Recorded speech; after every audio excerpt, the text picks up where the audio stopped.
Assalamualaikum warahmatullahi wabarakatuh. Kami dari kelompok 2, di sini kami akan membuat video mengenai progres proyek kami, yaitu tentang sistem manajemen cost yang bernama Rantauin. Nah, untuk memenuhi tugas mata kuliah PBO, studi kasus mepet deadline. Di sini saya, Zahra Ayu Aziza, dengan NPM 2417051007 akan menjelaskan aplikasi ini dari role penghuni. Nah, di sini ketika kita menjalankan aplikasinya, kita akan langsung masuk ke page loading. Yang mana setelah 3 detik akan langsung masuk ke page dashboard.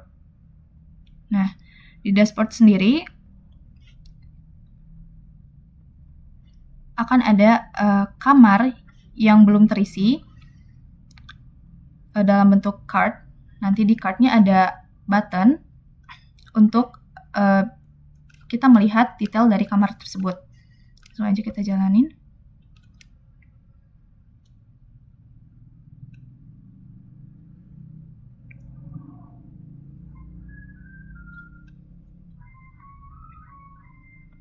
Nah, dashboard ini adalah dashboard yang bisa dikunjungi oleh siapapun, tidak hanya untuk penghuni maupun ownernya. Jadi di sini orang yang mau menyewa bisa melihat dari dashboard ini. Nah, di sini ada kamar tersedia dan ada fasilitas umumnya dan ada tombol loginnya. Tapi kalau kita mau sign up tanpa memilih kamar dulu, ini nggak bisa. Kelompok 2, nomor telepon 08 surname, call 2, password 1. Nah, ini ditolak karena kita harus pilih kamar terlebih dahulu. Oke. Nah, di sini bisa kita lihat ada button lihat kamar. Nah, yang di dalamnya terdapat detail kamar dari card yang telah kita pencet. Di sini ada B04. Informasi kamarnya tipe non AC, harga 700.000, status kosong dengan fasilitas seperti ini. Nah, kemudian di sini ada kamar dengan kode A. Kode A ini tipenya AC. Ya. Dengan foto, nomor kamar, tipe AC, harga 1 juta, fasilitasnya seperti ini. Nah.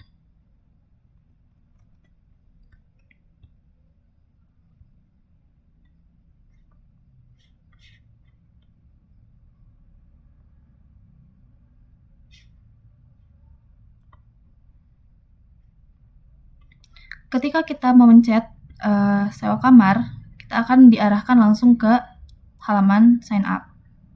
Nah, kita masukkan namanya kelompok 2, nomor telepon 087654321009, username-nya call2, password 1.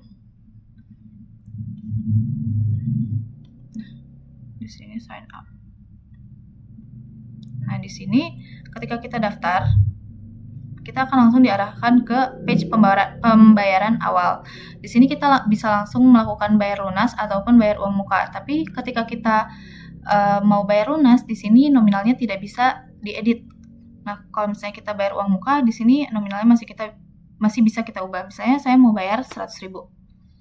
Nah, di sini lakukan pembayaran. Nah, akunnya baru aktif.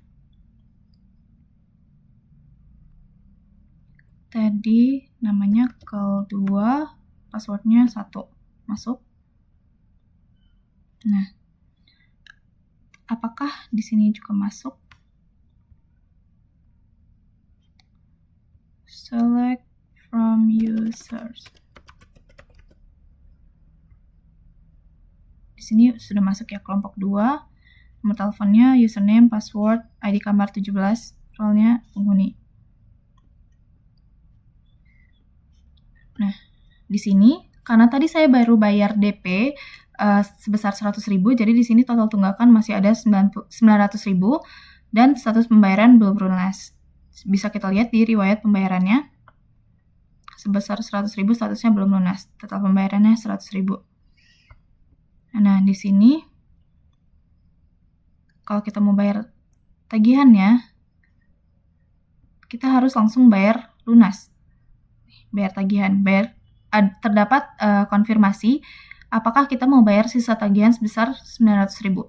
Ketika kita pencet yes, kita akan masuk ke pelunasan ini, yang mana nominalnya nggak bisa kita edit. Jadi kita harus langsung bayar lunas. Melakukan pembayaran.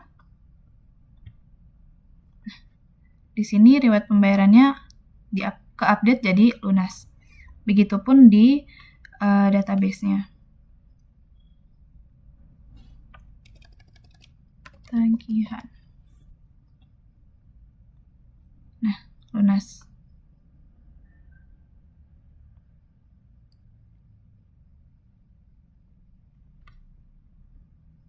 Nah, kemudian di sini ada tombol ajukan keluhan. Oh iya, di sini juga ada tombol lihat riwayat yang mana bakal masuk ke page riwayat pembayaran tadi. Cuma ini shortcut-nya aja. Nah, ini juga ada tombol ajukan keluhan. Akan masuk langsung ajukan keluhan baru. Bisa juga kita pencet di sini. Sama aja. So, kita ajukan keluhan di sini. Ini sama dengan kita ajukan keluhan di sini. Nah, kan. Misalnya keluhan kita adalah AC rusak. Nah, nanti keluhan ini akan langsung masuk ke owner-nya. Ketika ini sudah ditanggapi, nanti tanggapannya bakal muncul di sini dan statusnya bakal berubah, bukan pending lagi. Nah, kemudian di sini di profile ada informasi pribadi, nama lengkap, nomor telepon, nomor kamar, tipe kamar, harga sewa per bulan, dan tanggal terakhir bayar. Nah, di sini juga ada tombol untuk ubah password.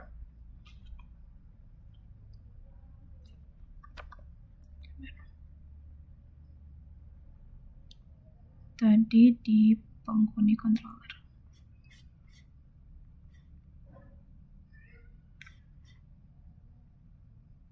Nah, ketika kita memencet change password tadi, bakal langsung masuk ke page ini ya, change password.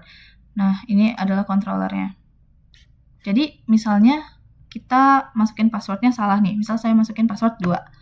Password baru 23. Password konfirmasi password baru. Nah, simpan perubahan. Password lamanya salah. Jadi di sini saya benerin password lamanya itu 1. Password barunya 123. Konfirmasinya 123. Simpan perubahan. Nah, ke update. Begitupun di database-nya.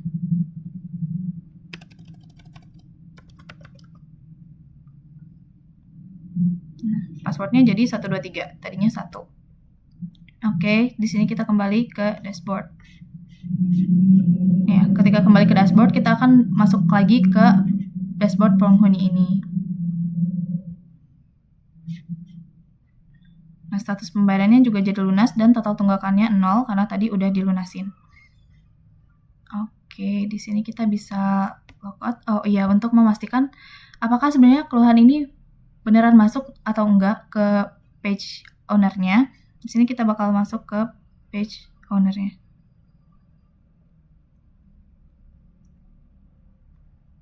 Di sini udah disetting.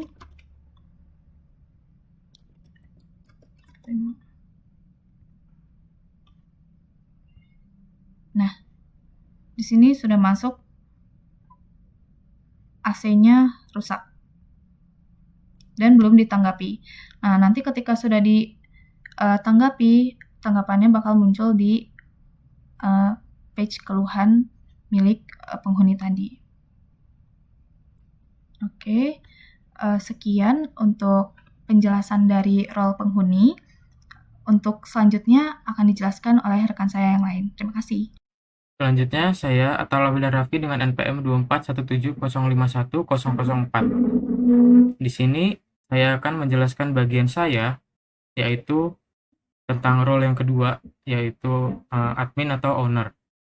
Jadi di sini dari halaman dashboard awal, itu kita bisa login.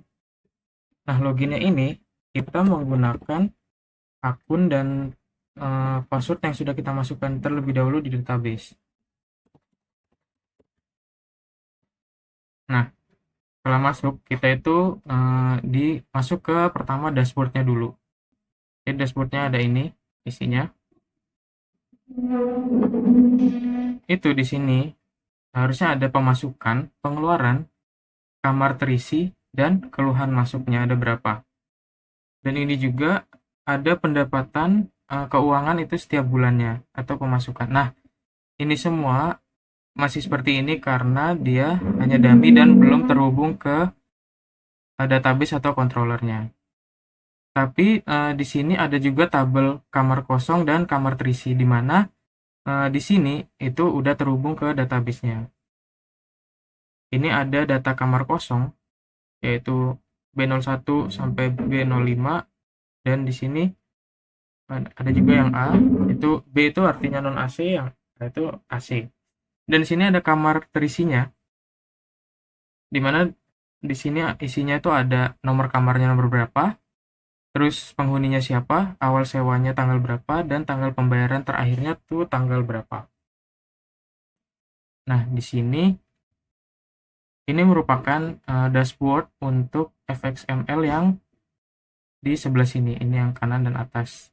Sementara untuk yang di tengah ini, itu dia masuknya ke isi dashboard. Nah, semua itu tabel-tabel yang tadi ini, tabel kamar kosong dan kamar terisi, itu dia terhubung ke dashboard content controller. Di mana di sini ada dashboard content controllernya, terus ada chartnya, yang dimana chart itu yang ini tadi, dan ini masih dummy, data dummy. Terus ini update chartnya. Terus ini untuk setup kamar isinya, kamar yang kosongnya, yang ini tadi, kamar kosong ini. Ini untuk setup kamar kosongnya, di mana ada tabel nomor kamar, tipe kamar, harga bulanan, dan statusnya kosong atau terisi.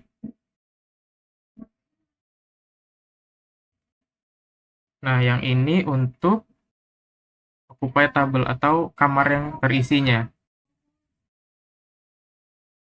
Nah, di sini adalah row untuk nentuinnya. Ada nomor, tipe, harga, dan statusnya. Ini juga nomor kamar, terus penghuninya, lalu awal sewanya, dan pembayaran terakhirnya. Selanjutnya kita ke fitur yang kedua, yaitu di sini ada daftar kamar. Di mana kita itu bisa melihat daftar kamar keseluruhan ada yang kosong dan terisi juga. Ini ada nomor kamar, tipenya, harga per bulan, lalu status dan penghuni. Tapi nggak hanya itu, kita bisa nambahin juga kamarnya. Dimana nomor kamarnya di sini misal kita buat B06.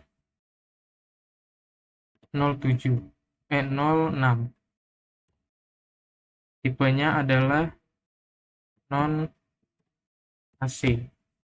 Harga per bulannya itu 700.000.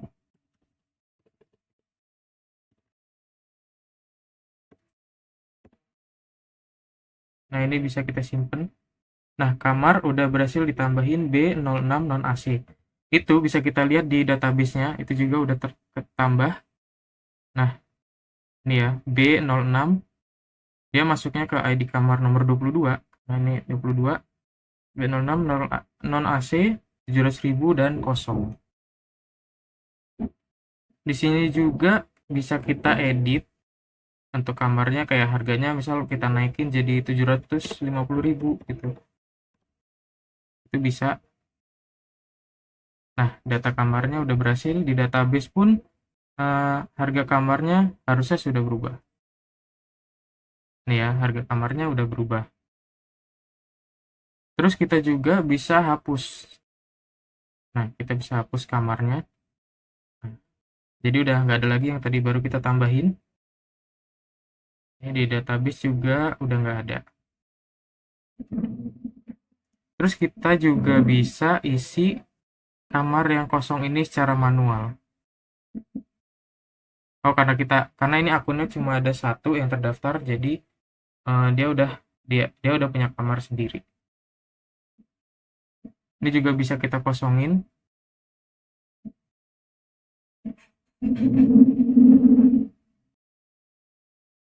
Nah, jadi itu masuknya ke kamar fxml ini, di mana controllernya adalah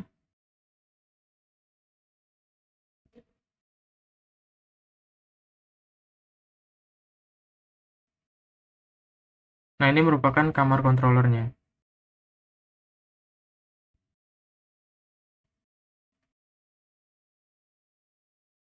Dia ada handle refresh, handle tambahnya,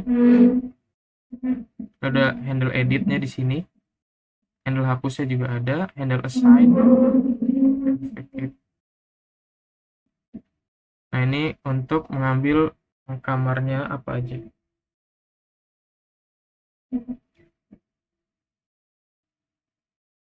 Kamarnya itu ada nomor kamar tadi itu ya. Nah, di manajemen kamar ini juga kita bisa mencari nomor kamar, tipe kamar atau penghuninya. Kayak misal di sini nomor kamarnya B, tuh, dia bisa B01 atau A01.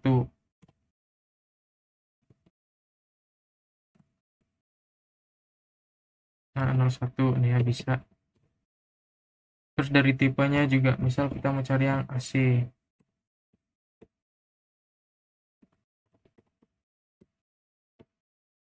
Nah, ini juga bisa dari penghuninya, kelompok 2 kan. Nah, ini non misalnya. Nah, dia bisa nyari kayak gitu. Fitur selanjutnya itu ada penghuni. Nah, di sini ada penghuni satu orang, yaitu dengan ID 46, namanya itu kelompok 2, nomor teleponnya segini, username segini, dengan kamar A02. Ini juga penghuni bisa kita tambah, seperti namanya misalnya, nomor teleponnya,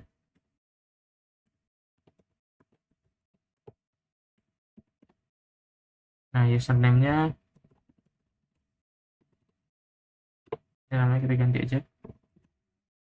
Terus passwordnya misal, nomor kamarnya yaitu tadi yang masih tersedia adalah 11. Nah, ini kita simpan. Nah, di sini itu langsung nambah penghuninya. Di sini langsung nambah. Ini juga bisa kita edit. Terus bisa juga kita hapus. Nah, jadi udah kehapus ya. Ini juga ada keterangan lebih lanjutnya. Ini ada ini itu. Nah, selanjutnya itu ada fitur yang ketiga, itu ada keluhan. Nah, di sini itu ada keluhan yang tadi udah dimasukin. Seperti isi keluhannya di sini AC rusak. Nah, di sini penghuninya belum masuk karena masih ada error. Nah, tapi ini bisa kita tanggapi. Kita tanggapi di AC. Misal kalau AC-nya sudah diperbaiki atau mau diperbaiki.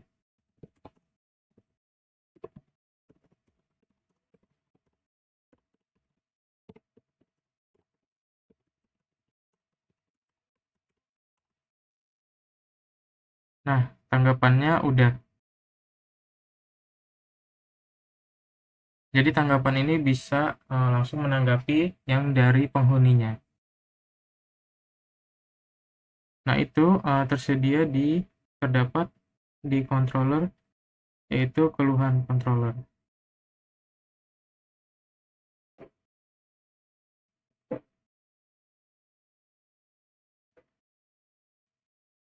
Nah, ini ada handle tanggapinya yang tadi. Terus load keluhan by penghuni ini. Jadi kita bisa ngelihat semua keluhan-keluhan yang ada itu di sini, dari sini load keluhan. Terus ada handle hapus juga yang tadi. Nah, itu diambilnya dari keluhan manager dan database di keluhan tersebut nih, get keluhan by penghuni, get all keluhan. Nah, setelah AC atau keluhan ini ditanggapi oleh owner, itu kita bisa lihat tanggapannya itu di halaman user ini.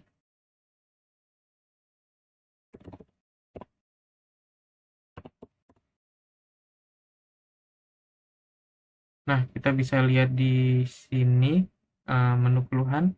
Nah, itu tanggapan pengelolanya itu udah masuk di sini. Oke, akan kami panggilkan teknisi secepatnya. Kemudian kita kembali ke halaman tadi. Halaman owner. Nah, selanjutnya ada laporan. Nah, untuk laporan ini dia harusnya bisa menampilkan semua total pemasukan yang sudah dibayarkan oleh si user atau penghuninya. Jadi ada nomornya, terus ID tagihannya 28, terus keterangannya lunas, tanggal bayarnya tanggal berapa, lalu jumlahnya 1 juta. Itu masuk ke dalam laporan controller ini. Nah, laporan controller ini, jadi ada di payment. Jadi dia itu mengimport dari keuangan manager dan modelnya itu dari keuangan. Jadi dari keuangan itu bisa ngambil ID-nya, terus tanggal bayarnya tanggal berapa, terus kita masukin ke laporan tersebut.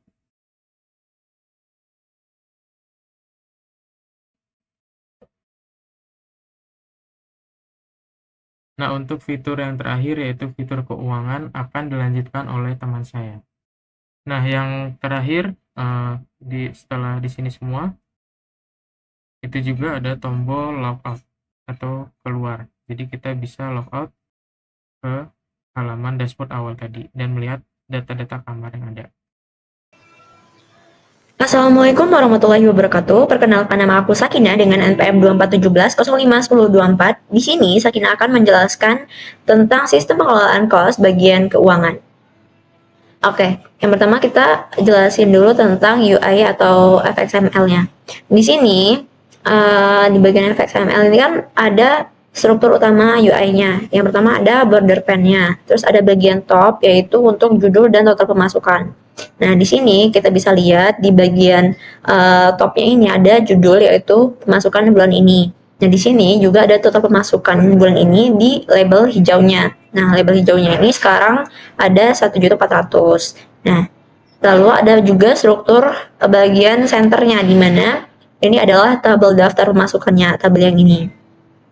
Nah, ada elemen-elemen penting di dalam kode FXML ini, file FXML. Yang pertama ada label total bulan, di mana di sini dia menampilkan total pemasukan bulan ini, yaitu yang ada di label background hijau. Lalu ada juga search file, di mana fungsinya itu dia untuk mencari inputan pencarian. Dia opsional sih, bisa dipakai bisa juga enggak. Nanti bisa ditambah filter. Nah, ada tabel keuangan, di mana tabel ini tempat menampilkan data pemasukannya. Ada jumlahnya, daftar pemasukan, ada nomor, ada tanggal, ada jumlah. Nah, di sini juga ada call ID, di mana maksudnya di sini itu untuk kolom nomor urut. Jadi nanti nomor urutnya ini otomatis gitu. Terus juga ada call tanggal untuk tanggalnya, terus tanggal pemasukannya, terus ada call jumlah untuk jumlah tiap-tiap harganya, terus juga ada call keterangan. Nah, di keterangan ini apakah sudah lunas atau belum. Nah, di FXML ini dia menampilkan data pemasukan bulan ini. Lalu dia juga merapikan UI-nya seperti tampilan yang ada di sini. Dan dia juga mendukung format tanggal dan uang yang rapi. Jadi dia memformat uang ini menjadi rupiah. Lalu kita masuk ke keuangan controllernya, di mana file keuangan controller ini mengatur tentang cara mengisi tabel dari database. Jadi kan kita sebelumnya ada database. Nah, di sini controller ini yang mengatur tabelnya, cara ngisinya. Dia dapatnya dari database bagian tagihan. Nah, di sini format tampilannya itu ada tanggal dan rupiah. Di sini juga dia menghitung total pemasukan bulan ini dan juga mengupdate label hijau. Nanti berarti kalau misalnya ada pemasukan lagi di label hijau ini bakal terupdate. Nah, lalu juga ada load data otomatis ketika halamannya dibuka. Ada bagian-bagian penting di controller ini. Yang pertama ada inisialisasi yang dia akan dijalankan saat fxml-nya dibuka, ininya dibuka. Nah, ada fungsi yang fungsinya itu mengatur kolom table, terus mengatur nomor urut otomatis daftar yang ini dan memformat nilai uang tadi. Lalu dia juga memanggil load data from DB. Dia kayak memanggil data dari database-nya untuk mengisi data pemasukannya. Nah, ada load data from DB. Load data from DB ini dia mengambil tahun dan bulan sekarang, terus dia ngambil data pemasukannya sesuai bulan tagihan yang udah dibayar. Nah, dia lalu akan melooping hasil dari SQL dan memasukkannya ke model. Dan dia bakal menghitung total pemasukannya di sini. Total pemasukan dan menampilkannya ke tabel. Dia juga di sini menampilkan total di label yang hijau. Oke, lalu ada formatter, yaitu ada bagian rupiah dan tanggal. Rupiah ini dia setiap data yang dimasukkan dia akan diformat ke rupiah. Oke, kita masuk ke file model keuangannya. Nah, di sini itu struktur data jadi satu masukan. Di mana model ini itu menyimpan informasi, ada file atau dia ada ID tagihan, ya itu identitas tagihannya, terus ada tanggal pembayaran, terus jumlah atau nominal pemasukan, terus juga ada keterangan misalnya apakah sudah lunas atau belum. Terus juga di sini ada ID usernya atau penggunanya nanti atau penghuni. Nah, juga ada ID kamar. Dia ngambil dari kamar apa yang udah bayar. Terus periode tagihannya juga periode keberapa, tapi ini opsional. Nah, di sini model ini diperluin supaya controllernya itu nggak langsung megang result set, dimana model ini juga memudahkan binding ke table view-nya ke sininya. Terus ada apa ya? Database layer di bagian keuangan manager. Nah, keuangan manager ini bagian khusus untuk operasi database-nya. Database-nya kan udah kita masukin ke Laragon. Di bagian sini. Ada kamar, ada keluhan tagihan user. Kita keuangan ini biasanya di bagian tagihan. Oke, masuk ke ini tadi. Nah, tujuannya itu buat memisahkan logika SQL dari controller. Lalu ada biar lebih profesional aja. Ada fungsi-fungsinya juga. Yang pertama ada get pemasukan from tagihan. Ini dia ngambil pemasukan bulan tertentu. Dipakainya nanti kalau misalnya butuh laporan bulanan. Terus juga ada fungsi get total pemasukan tagihan by month atau year to month. Dia menghitung total pemasukan bulan tertentu. Biasanya dia dipakai di label hijau yang ini. Terus juga ada get month pemasukan buyer. Dia untuk grafik pemasukan selama 12 bulan. Terus juga ada pemasukan tagihan buyer. Dia untuk data laporan keuangan. Ini kan ada bagian laporan, ada keuangan. Nah, di sini nanti dia masuk ke situ. Masih ada sangkut pautnya. Nah, lalu alur kerjanya itu kalau misalnya di sini kan bagian portal owner itu kan sebelumnya ada dashboard kan. Terus kalau misalnya bagian keuangan dia bakal manggil di owner itu manggil fungsi load view keuangan fxml yang ini tadi. Terus kontrolnya dijalanin, terus inisial tadi dan bakal nampilin ini. Oke. Sekian mungkin yang bisa Sakinah sampaikan tentang keuangan. Selebihnya terima kasih. Wassalamualaikum warahmatullahi wabarakatuh. Oke, untuk di role owner sendiri, di sini kan terdapat pengeluaran, tapi belum ada fungsi yang mendukung untuk fitur ini. Baik untuk dimasukkan di keuangan, di laporan, maupun ditampilkan di dashboard. Jadi di sini kami membuat tambalan sederhana untuk menginputkan pengeluaran dari owner dan juga nominalnya, kemudian mengoutputkan total pengeluarannya. Misalnya di sini kita melakukan perbaikan AC dengan nominal 500.000. Kemudian perbaikan keran air misal 50.000. Kemudian perbaikan atap bocor sebesar 100.000. Nah, di sini down. Kemudian akan menampilkan daftar pengeluarannya beserta nominalnya dan total pengeluarannya yang nantinya akan ditampilkan di keuangan ini. Di sini nanti akan buat daftar pengeluarannya, kemudian juga akan tampil di laporannya, dan di dashboard ini akan berisi total pengeluaran di sini dan juga akan ada bar chartnya. Oke. Sekian video dari kami. Mohon maaf apabila ada salah kata. Kami akhiri. Wassalamualaikum warahmatullahi wabarakatuh.